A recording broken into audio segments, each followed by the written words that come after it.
Oke, kita lanjutkan yang tadi. Ini video kedua. Video yang pertama tadi sedikit kita telah membahas tentang cara membuat kopi. Ada yang nggak bisa membuat kopi? Pasti bisa semua. Sekarang juga tidak perlu untuk membuat kopi. Kita cukup beli kopi di kedai kopi. Kan ada banyak kedai kopi kekinian yang enak. Nggak perlu ngaduk, nggak perlu ngincipin manis atau nggak. Udah pasti manis. Tapi karena kita kuliah, kita wajib membuat kopi. Bukan membuat kopi. Tahu contohnya sederhana adalah cara membuat kopi. Tadi ada cara membuat kopi. Kita siapkan 1 saset kopi, siapkan sendok, siapkan gelas, siapkan gula, siapkan air panas. Prosesnya gimana? Prosesnya panjang. Kalau dari awal kita harus merebus air panas. Jangan sebelum merebus air panas, malahan kita perlu memasang gas. Apalagi kalau gasnya habis, kita perlu beli gas dulu. Tapi secara singkat, pura-puranya kita udah punya air panas. Nah, terus caranya gimana? Kita taruh kopi di gelas, kita taruh gula di gelas, kita aduk. Air panasnya lupa, air panas dulu baru kita aduk, kita incipin. Kalau udah manis, berarti udah siap diminum. Kalau masih kurang manis, gimana caranya? Tambah gula lagi, aduk lagi, incipin lagi. Kalau masih kurang manis, tambah gula lagi, aduk lagi, incipin lagi. Sampai kapan? Sampai manis. Kan rasa manis seorang beda ya. Ada yang suka pahit, ada yang suka manis karena hidupnya terlalu pahit jadi butuh yang manis, jadi butuh banyak gula yang manis. Boleh aja. Pokoknya prosesnya secara umum itu seperti ini, panjang. Nah, kalau buat programmer untuk membuat kopi manis dengan tulisan sepanjang ini itu meributkan, susah, ribet gitu ya. Nah, ada cara sederhananya, kita akan membuat flowchart. Flowchart membuat kopi. Yang pertama, setiap memulai proses, kita mulai dengan start.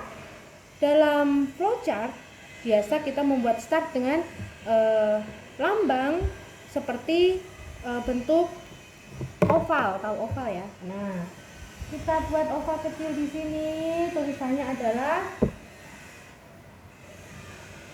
START. Tahu artinya start? Start artinya mulai. Masa nggak tahu? Pasti tahu semua. Kemudian habis start, apain?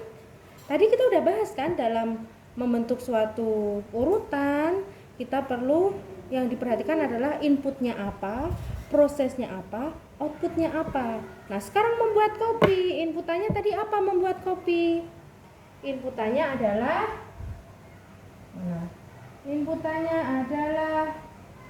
kopi, gula, air panas. Butuh alat nggak? Butuh. Alatnya adalah gelas dan sendok buat mengaduk. Bukan biasanya, tapi untuk semua input dalam flowchart itu kita pakai simbol atau lambang jajaran genjang. Kelihatan ya? Belok-belok sedikit nggak apa-apa, pokoknya jajaran genjang. Jajaran genjang yang ini yang bagusnya. Ya, tetap nggak bagus. Ya pokoknya begitu, itu namanya jajaran genjang. Nah, kita udah punya inputan kita apain? Kita proses. Gimana prosesnya? Prosesnya biasa kita pakai lambang persegi panjang. Masukkan kopi ke dalam gelas. Semoga terbaca ya. Ini persegi panjang, nggak boleh jajaran genjang. Ujung-ujungnya rata persegi panjang. Setelah itu apa? Setelah itu kita masukkan, tambahkan 1 sendok gula. Habis tambahkan 1 sendok gula apa? Kita tambahkan lagi air panas. Tambahkan air panas. Setelah itu kita aduk-aduk. Setelah kita aduk-aduk, kita cicipi rasanya. Cicipi. Nah, Habis aduk, tambah gula, tambah air panas, aduk, cicipin. Terus gimana? Setelah cicipi, kita tahu rasanya itu. Nah ini ya, kurang mundur dikit.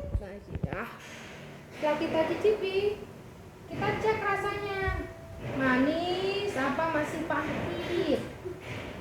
Nah biasanya itu pakai jajar ginjal. Kita nggak perlu nulis lama-lama, nulis panjang-panjang manis atau pahit gitu kan ya.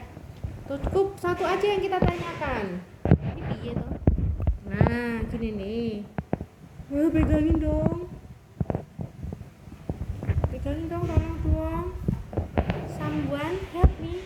Terima kasih. Manis, tanda tanya manis. Kalau kurang manis maka kita perlu tambah 1 sendok gula. Kalau kurang manis, perlu tambah 1 sendok gula. Tapi lihat di sini, habis tambah 1 sendok gula urutannya adalah tambah air panas. Berarti ini enggak kurang tepat ya. Kalau kita udah tambah gula, tambah air panas, nah gelasnya kepenuhan dong.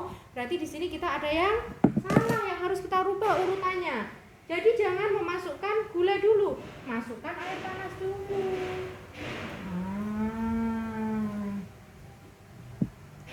Sini, tadi ada yang salah berarti kita tambah air panas 1 gelas. Setelah tambah air panas, baru kita masukkan 1 sendok gula. Nah kalau begini jadinya yang perlu kita ulang apa? Ini bukan ditambah air panas.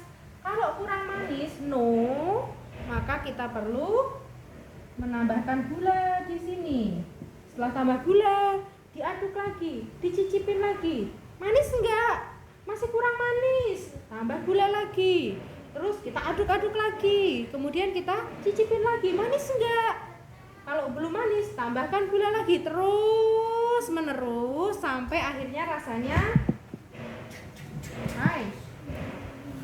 manis. Kalau udah manis gimana? Kalau udah manis berarti ini menjadi kopi manis, ya kan? Ini berarti yes. Kalau udah manis atau udah yes, maka akan jadi kopi manis. Ini siap dihidangkan. Kalau udah siap dihidangkan, maka ini proses kita sudah, ini kotak ya. Proses kita udah selesai. Karena dimulai dengan start dengan bentuk oval, maka kita perlu juga mengakhiri dengan menunjukkan bahwa ini selesai and bentuknya juga seperti ini, sederhananya, praktis. Jadi kita punya urutan yang praktis. Nah, seperti itu flowchart. Itu contoh flowchart pembuatan kopi. Selanjutnya saya ada contoh yang lain. Flowchart menghitung luas persegi panjang, flowchart membuat telur dadar. Akan saya kirimkan gambarnya di Google Classroom. Kemudian di situ juga akan ada tugas yang harus kalian kerjakan juga di Classroom. Jadi apabila masih kurang paham, ada pertanyaan, boleh silahkan kalian tulis di forum dalam Google Classroom. Sekian penjelasan tentang flowchart, tentang algoritma kita. Silahkan mengerjakan, silahkan belajar dan mengumpulkan tugas sesuai dengan ketentuan. Kita ketemu lagi di perkuliahan berikutnya. Terima kasih. Wassalamualaikum warahmatullahi wabarakatuh.